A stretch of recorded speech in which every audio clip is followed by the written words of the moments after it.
Graffiti removal has become one of the more intriguing and important art movements of the early 21st century. With roots in abstract expressionism, minimalism, and Russian constructivism, graffiti removal is both a progressive continuation of these movements and an important step in the future of modern art. What makes graffiti removal particularly intriguing, though, is that the artists creating it are unconscious of their artistic achievements.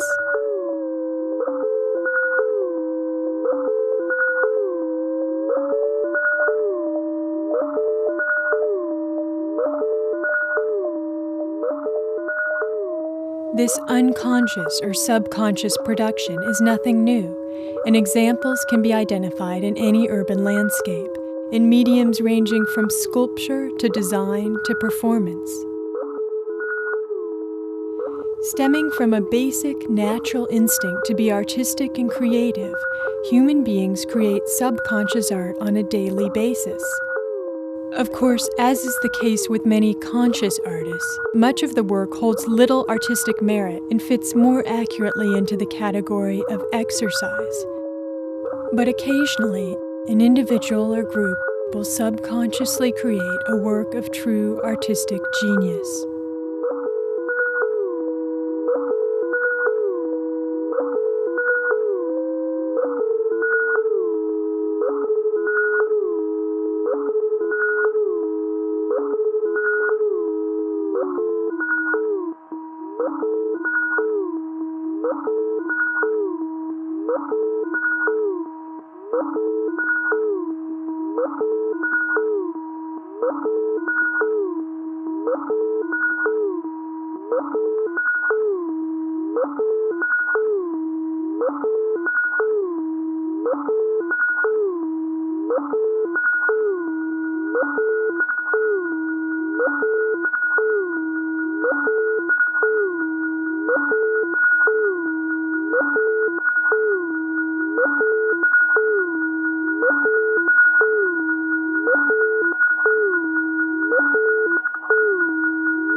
When compared to the works of the great abstract artists such as Rothko, Rauschenberg, and Malevich, graffiti removal can be seen as a culmination of many of the important movements of modern art, while maintaining its own distinctive traits and qualities.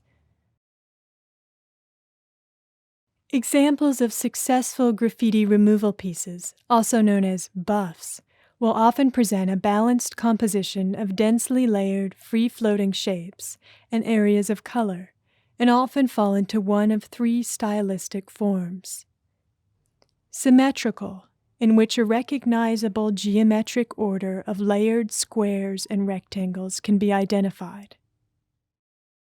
Ghosting, in which the remover follows the lines of the graffiti piece it is covering, so that the general form and shape of the original tag is emphasized. And radical, in which the remover uses neither geometry nor the original tag as guidelines for their painting, often called an outside-the-lines remover. But regardless of its stylistic form, graffiti removal will always make a decisive rejection of recognizable imagery, and in fact, repress communication entirely.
Graffiti removal is a layered and complex art form, and what makes the removal movement so significant is that it's unconscious, accidental, and collaborative.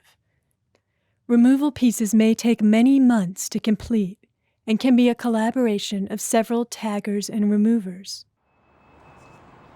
Graffiti removers are not schooled artists, but government employees who possess the qualifications of responsibility and dedication. They are trained to operate machinery, drive city vehicles, and versed in anti-graffiti legislation. They are equipped with brushes, rollers, and a palette that includes such colors as halation, dove, and red. Although graffiti removers are making aesthetic choices about color and technique in their daily routine, they do not set out to create public art, but rather to uphold anti-graffiti laws and deter civil disobedience. Halation should be down there with those. Well, could it be this one? Well, obviously it's this one. Well, this says halation right here. Is that here's dove right here. I pulled it out. You put a dove? I thought that was snow. The streets of Portland, Oregon's Southeast Industrial District have become a hotspot in the graffiti removal movement. Creating the first official graffiti-free zone, city legislators have passed laws mandating the daily patrol and immediate removal of all tags and graffiti within this 2-square-mile area. Portland is becoming known as very unfriendly for taggers. In a nutshell, a graffiti-free zone is where you go in and you clean the graffiti up each day. It's you go in and start in the same place and clean it up day after day. The goal being that the taggers will quit marking the territory. In terms of the rectangles that you're talking about, in terms of when we clean it up, what we do with rectangles, it's just better, it's easier on the eye if you do a square as opposed to just, you basically have an outline of the tag if you just cover the tag. The goal is not to have rectangles. The goal is really to match the building as close as we can and not have it stand out. But occasionally you have different people out there doing it, they clean it up differently and you end up with the resulting different patchwork looks out there sometimes. While it is oftentimes difficult to get politicians and government officials to share their artistic motivations, closer examination of the interview videotapes reveal the more accurate and repressed subliminal intentions that are at work.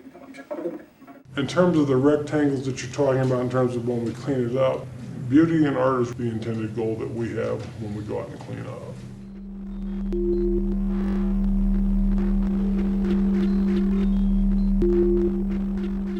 is no coincidence that funding for anti-graffiti campaigns often outweighs funding for the arts. While not being a conscious decision on the part of the ruling class, the declared war on graffiti plays an important role in the furthering of the art form. The unconscious artistic desires of even the most conservative members of the ruling system leak out in this subconscious conspiracy to fund and promote creative endeavors.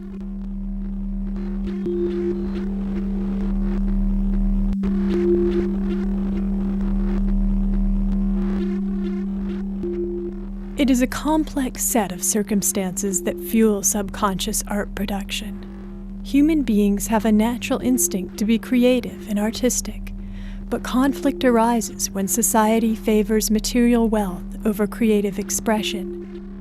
When individuals are encouraged to repress their natural instincts in order to pursue the accumulation of commodities, a dangerous buildup of repressed artistic desire is generated. Graffiti removal and other subconscious art forms are the natural eruption of these desires, and their ubiquitous forms speak to the passions and dreams within us all.